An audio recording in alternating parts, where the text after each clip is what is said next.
Kasih karunia dan damai sejahtera dari Allah Bapa kita dan dari anaknya Tuhan Yesus Kristus menyertai kamu sekalian. Amin. Bapak, Ibu, dan saudara-saudara yang dikasihi oleh Tuhan kita Yesus Kristus dimanapun kita berada, untuk mengawali aktivitas kita, marilah kita mempersiapkan hati dan pikiran kita mendengarkan firman Tuhan yang tertulis di dalam Ibrani 4 ayat 16, demikianlah dikatakan. Sebab itu marilah kita dengan penuh keberanian menghampiri takhta kasih karunia, supaya kita menerima rahmat dan menemukan kasih karunia untuk mendapat pertolongan kita pada waktunya. Demikian firman Tuhan. Memberanikan diri untuk menerima kasih karunia dan mendapatkan pertolongan pada waktunya. Bapak, Ibu, dan saudara-saudara yang dikasihi oleh Tuhan kita Yesus Kristus, sikap untuk memberanikan diri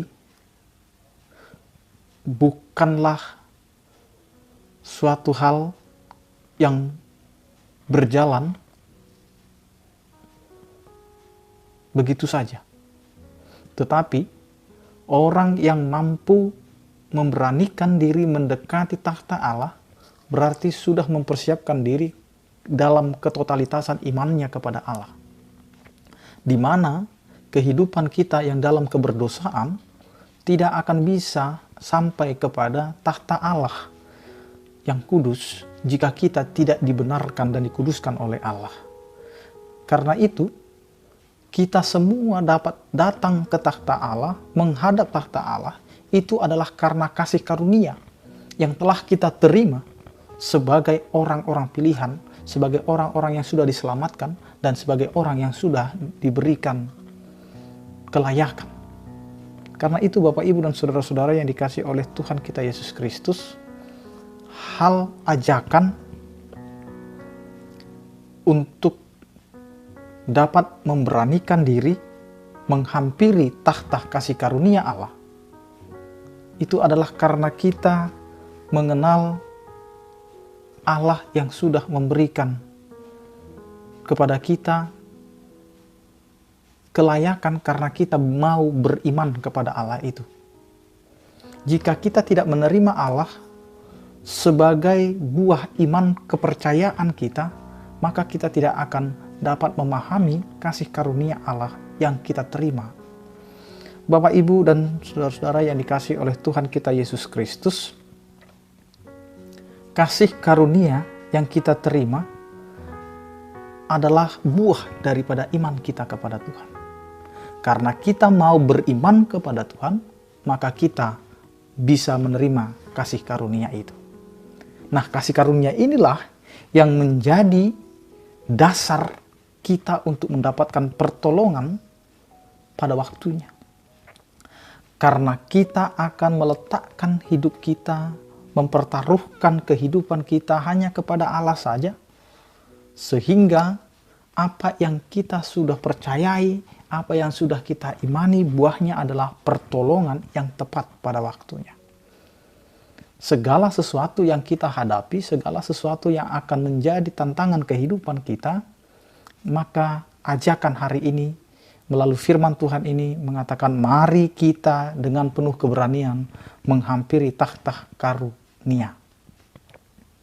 Karunia itu sumbernya hanya dari Allah.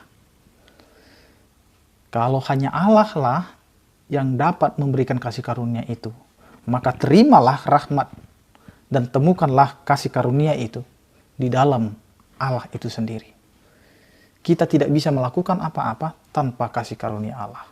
Karena itu pertolongan Allah itu adalah karena Allah telah memberikan kasih karunia-Nya kepada kita. Amin, kita berdoa. Terima kasih ya Tuhan, Engkau mengingatkan kami akan kasih karunia yang telah Engkau berikan, sehingga kami dapat menghampiri takhta kasih karunia itu dengan kelayakan yang telah Engkau berikan kepada kami. Ya Tuhan, kami menyadari bahwa kami adalah umat yang berdosa, yang selalu tidak taat akan petunjuk kasih setiamu. Karena itu Tuhan, ajari kami untuk tetap setia, ajari kami untuk bisa taat kepada firman-Mu. Kiranya Engkau Tuhan yang memberkati setiap aktivitas kami sepanjang hari ini. Kiranya Engkau Tuhan yang menjadikan yang terbaik di dalam setiap aktivitas kami sepanjang hari ini. Berkatilah setiap orang percaya, yang sakit Engkau berikan kesembuhan, yang berduka Engkau berikan penghiburan, yang menghadapi pergumulan, Engkau Tuhan yang menyertai dan memberikan yang terbaik dalam kehidupan mereka.